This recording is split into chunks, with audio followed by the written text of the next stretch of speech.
Can you please tell us the story of Make-A-Wish Foundation, how that all... When we started this, Carlos, it was all for terminal children.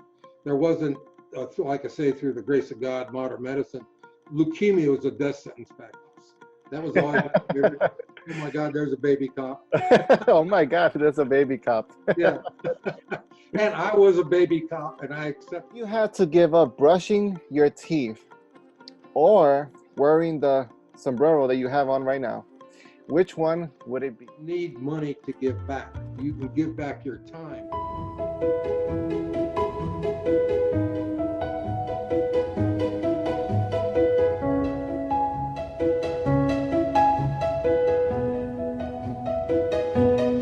It's not every day that you get to learn from, yet interview somebody that has a movie about them, about their story, telling them their story. So I consider myself very lucky. If you're watching this interview today, watch it till the end because he has an inspiring story. Let me tell you a little bit about him.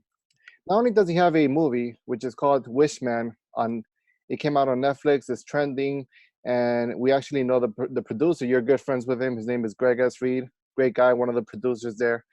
Not only that, he is the creator and one of the original co-founders of Make-A-Wish Foundation. On Forbes, he is considered one of the top keynote speakers there, retired highway patrol policeman, and he received the president's, with George W. Bush back in 2004, Call to Service Award.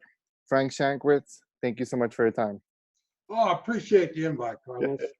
No, of course. So, of course, you're in Arizona. I'm all the way here in New York City, and I'm glad that we're able to do this virtually via Zoom. But I wanted to ask you this question before we get into the story and a couple of the questions. I wanted to ask you this. You know, if I'm driving in Arizona back in 1980, 1979, and I'm speeding, I'm going 100 miles per hour. I'm not sure if cars could go that fast back in the day, but let's just say I'm going 100 miles per hour and I run into you. I get caught, you come in and stop me. I want to know, what kind of police officer were you? How was that interaction going to be? Who were you in the police station? Tell me a little bit about yourself. Well, at that time, I was with the Arizona Highway Patrol as a motorcycle officer. Excuse me a minute, something happened to my screen. There, we're back. Yeah. I was a motorcycle officer, and he said if cars could go fast back then, that was the era of the muscle cars. Come on, man. 100 was kind of a slow speed. Forgive me. I would stop you. I'd politely identify myself. You know, the usual thing, license, registration, and what's your problem? Why are you going 100 miles an hour? That's what I want to know. Is this a blatant disregard, or is there an emergency that on your part that you need to get somewhere, some other situation?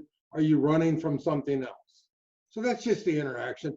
And you treat the violator, as we call them, with the respect that you would want the violator to treat you back. There's no hard-handed stuff. It's just a conversation between the two. Now, if you get froggy, I'm going to get froggy the same way.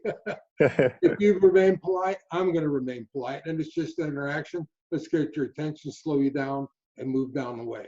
And of course, you're going to get a very expensive ticket for 100 miles an hour, because back in those days, it was that silly speed limit of 55 miles an hour. Well, here it's this officer agreed with. here there's an area called Long Island in New York, and I got caught there twice when I was younger, in my early 20s. And the highway patrol officer was not as nice as you. I'll just say that. I had a couple of them, and they weren't that nice. But anyways, look, I know in 1980, you, your wife, Kitty, several others founded the Make-A-Wish Foundation. And it has grown to now, like currently it has grown to about, and you can correct me if I'm wrong, 100 chapters worldwide, not only in the US, but worldwide, 5 continents. You have the foundation has granted about 300,000 wishes, over 300,000 wishes. Can you please tell us the story of Make-A-Wish Foundation, how that all started? Well, and yeah, just briefly in a short time we have a kind of condensed version. And I have to go back into the mid 70s to start with this. There was a TV show called Chips that was very popular at the time on NBC. And for those that don't know Chips, it was the adventures of two California Highway Patrol motorcycle officers, Ponch and John. And it was a very popular show with the kids, demographic starting about 7, 8 years old, up until even their teens and early adults. And it was Larry Wilcox and Eric Estrada and Robert Pine were the stars of the show. Now, because of this show, in 1980, and again, I was a motorcycle officer of the Arizona Highway Patrol on a tac squad of 10 men working the whole state. But a U.S. Customs officer named Tom Austin, who we had worked with, contacted the Highway Patrol and said he has befriended a family whose young son, 7 years old, Chris, unfortunately had terminal leukemia and only a couple weeks to live. But his heroes were Ponch and John from the television show Chips. And he told his mother, when I grow up, I want to be a motorcycle officer, just like Ponch and John on Chips. Now, we had, in fact, Arizona Highway Patrol initially trained with California Highway Patrol in Sacramento. Our equipment was identical, our motorcycles, our uniforms are almost identical, except obviously ours said Arizona. And Agent Austin asked, is there any way that he could meet one of the motorcycle officers like his heroes from the show Chips? And I just happened to be that motorcycle officer that was chosen. Now, Chris, 7 years old, like I said, terminal leukemia, he's in a hospital bed on IVs. And with permission of his doctors and his mother and our commanders, we were allowed to pick him up in a state police helicopter at his hospital, fly him to our headquarters building, where they asked me to be standing by with the motorcycle. Now, this is the first time I had met this little boy. I had no idea what to expect. I thought our paramedics, in fact, are going to help him out. The helicopter lands, a little red pair of sneakers jumps out of the helicopter, runs on the motorcycle. Hi, can I get on it? I'm Chris. And this little boy is having so much fun, laughing and giggling. And he watched Chips so much, he knew the button for the siren. He knew the red lights. He knew everything. Like I said, it was identical. And I'm looking at his mother, Carlos, and she's crying, and I couldn't understand why. Then it dawned on me, she has her 7-year-old back. This little boy, in fact, is dying and now running, jumping, having so much fun. And Chris went on that day to become the first and only honorary Highway Patrolman, in fact, motorcycle officer in the history of the Highway Patrol at that time.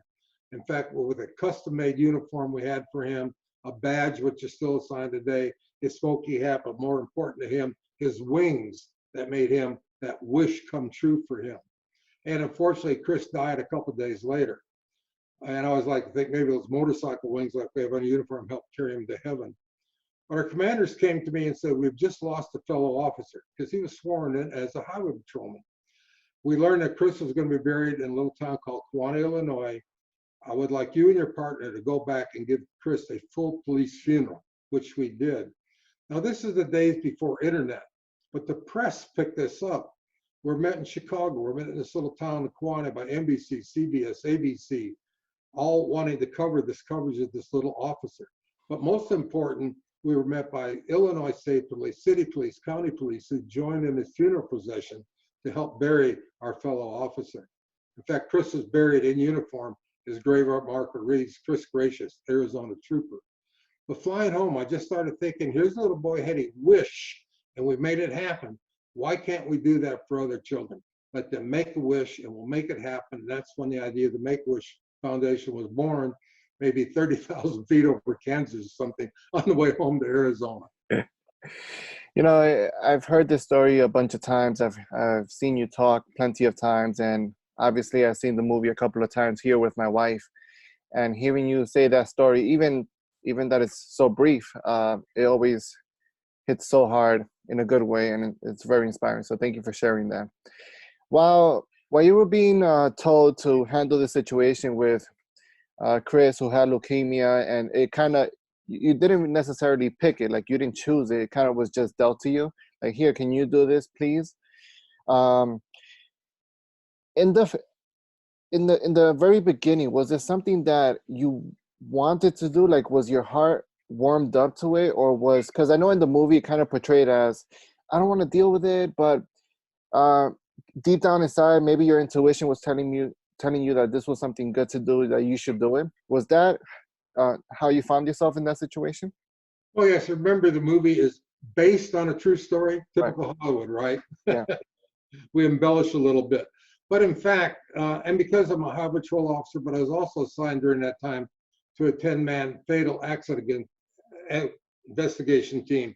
We handled the most horrific accidents. So many of those accidents and fatal accidents involving children, the loss of children's lives, especially in that age group for some reason, that 7 to 11, 12-year-old. And with Chris, again, this little boy, knowing who was dying, I can't even imagine that. But again, dealing with that death, but that inspiration from him, all of a sudden, we give hope to these other children.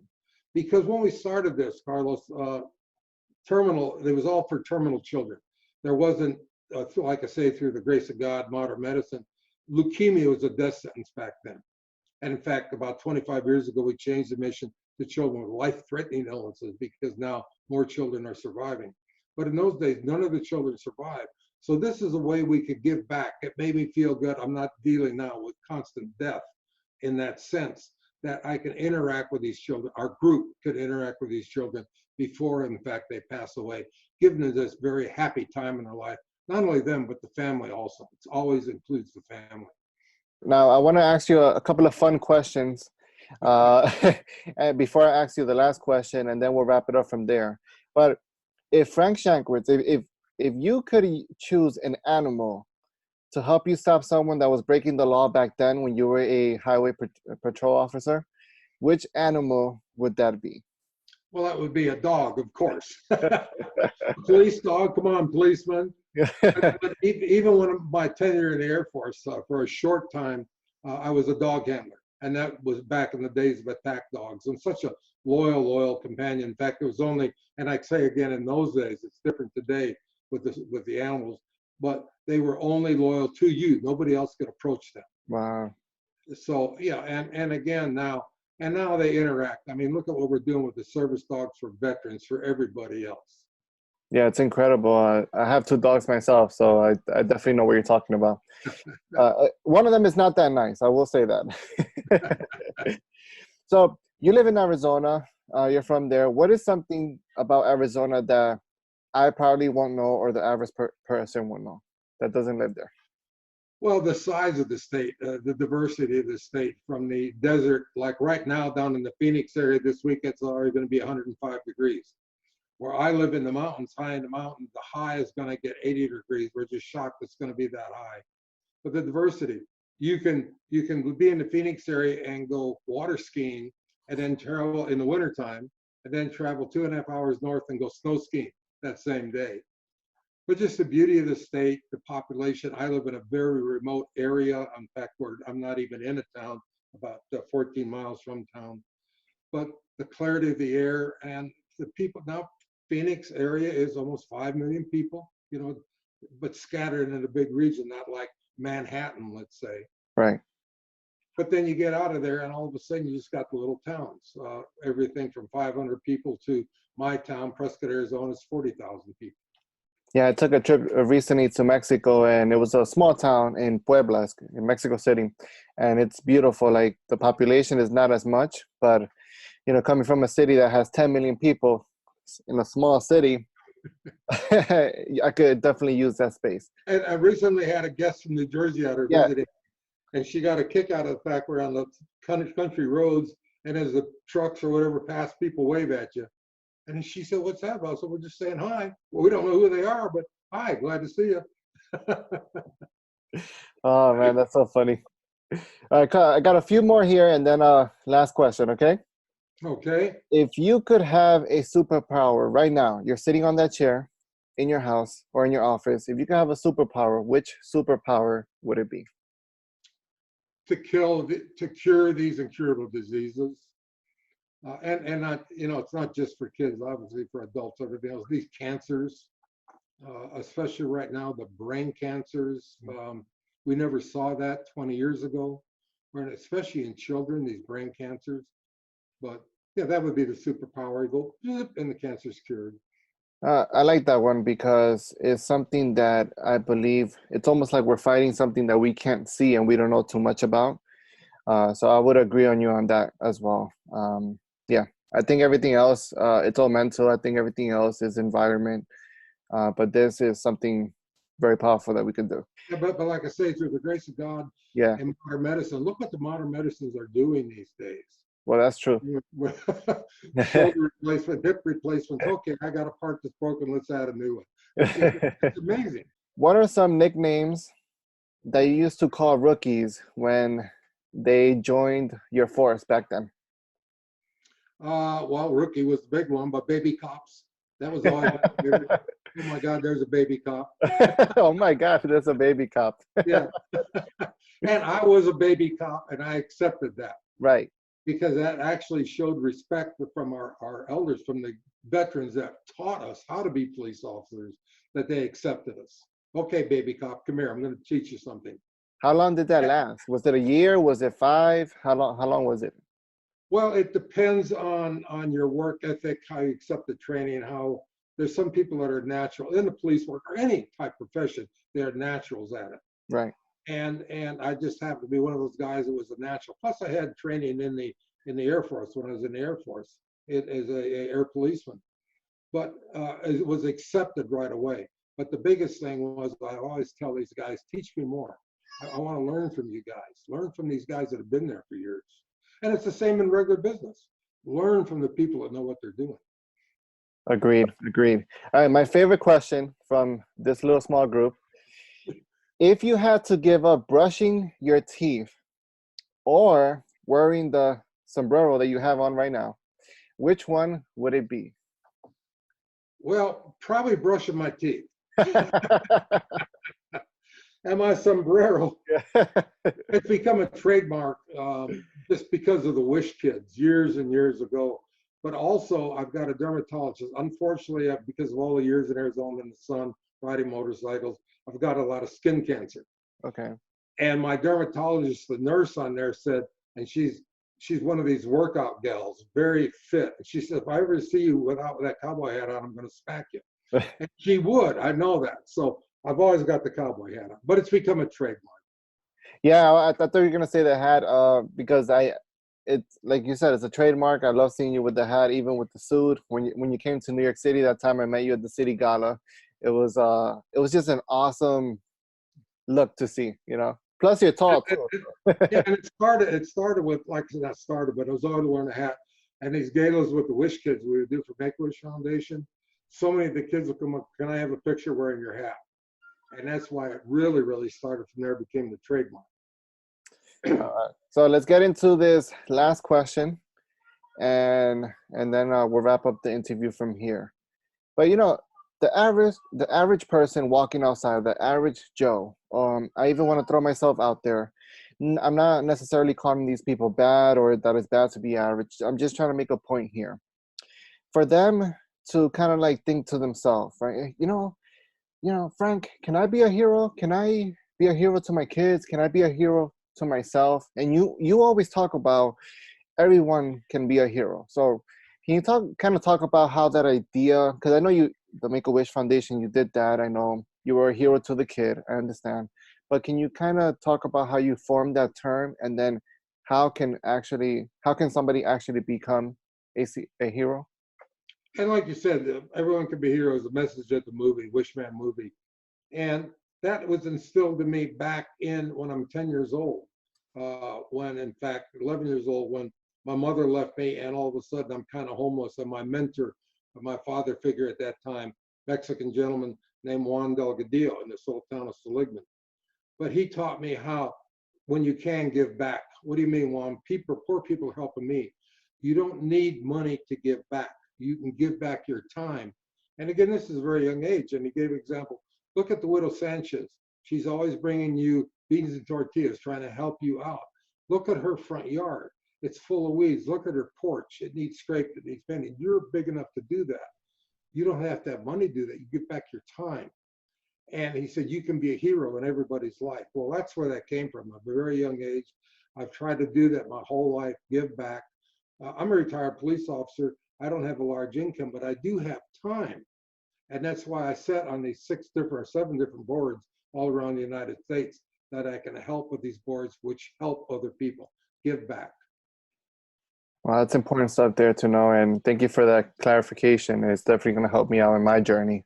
For everybody tuning in, Frank Shankwitz here. If somebody wanted to reach out to you, if somebody wanted to say hi, ask you a question, maybe come to watch you talk, where can they reach you at? Well, you can contact me via my website, which is wishman1, the number one, wishman1.com, and you can start a conversation there. I'm also on Facebook. You can private message me on Facebook. Google my name, you'll see. My grandson said, Papa, you're famous. I said, what do you mean? He said, well, you're on all these pages of Google. I never looked, and I am. It's kind of flattering. But just contact me there. And we're, again, promoting the movie we can, Wishman. I'll hold this up again, Carlos. There we go. It's currently on Netflix. I don't know if I mentioned we were only on, supposed to be on there for 6 months. We got extended for 3 more years because of the popularity. And it's very flattering to me. I get messages, 10 to 20 messages every day from all over the world. In fact, South Africa just recently, about what that movie made to them, how it inspired them to be better people, to just what you're suggesting, how to give back to someone, give back to the community. And especially, Carlos, the so neat, I'm getting messages from Wish kids, Wish families, that what that meant to them to see this whole movie. Wow, yeah, no, it's so true. I mean, it's the small things like opening doors, saying hi, smiling. I'm a big believer that everybody contributes, even the haters, even people that give you negativity.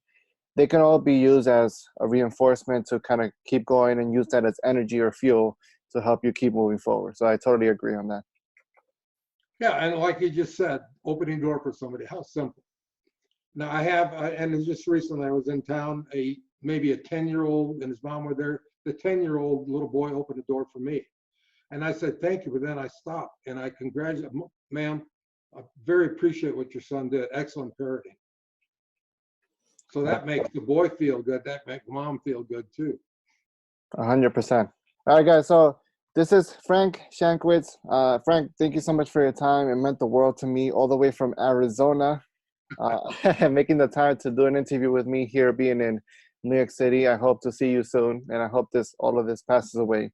But thank you so much for your time, and I'll see you on the next one. All right, Carlos. And again, thank you for the invite.